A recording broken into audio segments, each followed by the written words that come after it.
Hello students, today we are going to cover an important chapter of class 6 social science, which is chapter 10 Grassroots Democracy Part 1 Governance.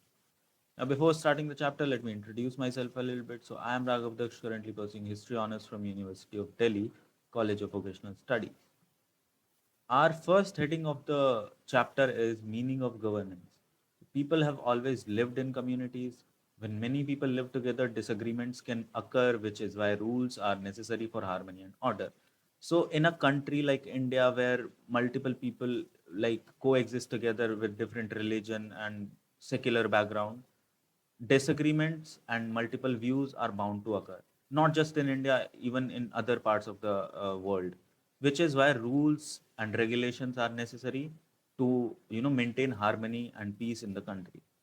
Every place we are part of, it can be home, school, workplace, or roads, has rules. Without them, society would not function properly. So everything needs certain rules and regulations to for the smooth functioning. Governance means the process of making decisions, creating rules, and ensuring they are followed to maintain order. So, what is governance? Governance is basically the process of making these rules and regulations that are being followed in the society. It means creating rules and ensuring that they are followed to maintain peace and maintain order in the country. So the government is the system or group that creates and enforces these rules. So at the top, government is there, which oversees that these rules and regulations that they are being followed in the country or not. So the government is the system, or it can be a group that creates and enforces these rules. Some important rules become laws, the permanent rules basically. So rules can be changed or updated if citizens or institutions demand reform, showing that people also take part in governance.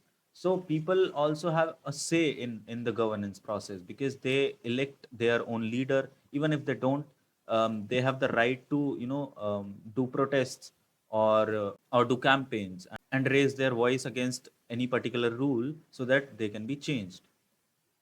Now there are three organs of the government. You can see here the government works through three main branches, especially in India: legislature, executive, and the third one is judiciary. So let's see what is legislature. Legislature makes and updates these laws which are being followed by the society.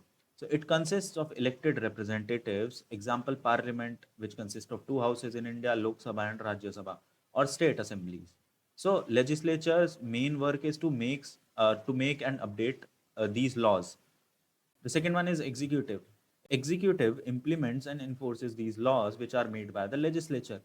It is headed by the president at the central level and the governor at the state level. The real power lies with the prime minister and ministers at the central level, and chief ministers and ministers at the state level. So president and governor are called nominal head.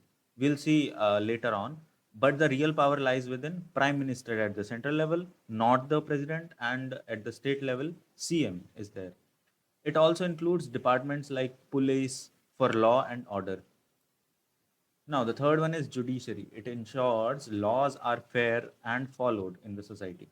Judges, it judges whether laws or executive actions are correct or not. Example, Supreme Court, High Court, or even district courts in India. These three organs must be separate but cooperative, a system called separation of powers, or we can say decentralization.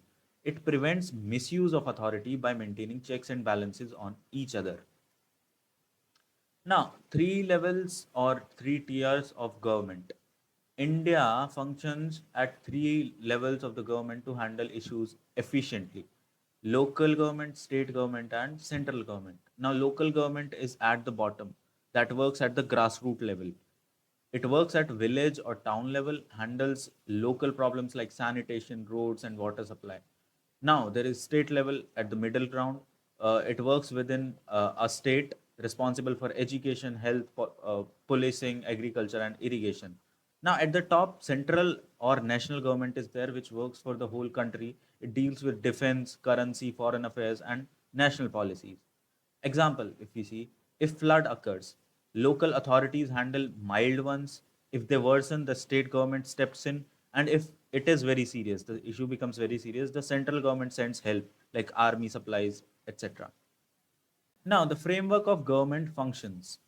The first one is legislature. At the national level or at the central level, parliament is there, which consists of two houses, Lok Sabha and Rajya Sabha. They make national laws, laws for the whole country. And at the state level, state assemblies are there, Vidhan Sabha, which we say, or we can see legislative assemblies. They make the state laws. Now, second one is executive. At the national level, we can see the president is the nominal head. As we have seen earlier, nominal head is the symbolic position. The real powers lies within the elected members. Who are these elected members? In the executive at the national level, prime minister is there, which is the real head. Now, at the state level, executive consists of governor, which is nominal head again, and the real power lies within CM, which is chief minister. The judiciary, it is the third organ of the government, which has at the national level, Supreme Court is there, and at the state level, High Court is there. Now, important example, let's look at the important example of Dr. APJ Abdul Kalam. Now, he is a very famous personality. He was born in 1931 in Rameshwaram, Tamil Nadu. He was known as the Missile Man of India for contributions to space and defense. He served as 11th President of India between 2002 and 2007. Though the president's post is mostly nominal, he used it to inspire millions through education and simplicity. Famous thoughts include: a dream is not what you see while sleeping, it is something that does not let you sleep. Fail means first attempt in learning. End means efforts never dies. No means next opportunity. Now, despite of becoming a president, he was very influential as he inspired millions through education and simplicity. Even though he was a nominal head, but his influence was large. So he symbolized how leadership can be inspirational even without direct power. Now, what is democracy? The word democracy comes from Greek word demos and kratos. Demos means people and kratos means rule or power. Hence, democracy means rule by the people. Since everyone cannot rule directly, citizens elect representatives. These representatives make laws and decisions on behalf of people. So, in the democracy, everyone cannot rule directly.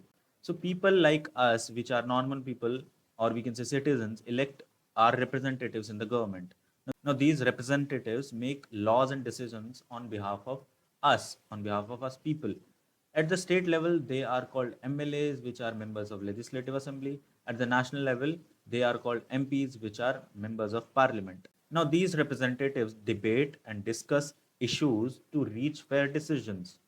India follows a representative democracy, the largest democracy in the world, with around 970 million voters. In 2024, every citizen above 18 years has the right to vote, or we can say the universal adult franchise is there. So almost like 970 million voters are recorded according to 2024 report. So India is the largest democracy, and the leaders that are ruling the government are representative of the citizens of the country. Now, there are different types of democracy: direct democracy and representative democracy. In the direct democracy, people directly vote or make decisions. Example, class voting or picnic location. In the representative democracy, people elect representatives to make decisions on their behalf. India follows this model. So, people elect their own government in the country. That's why it is called representative democracy.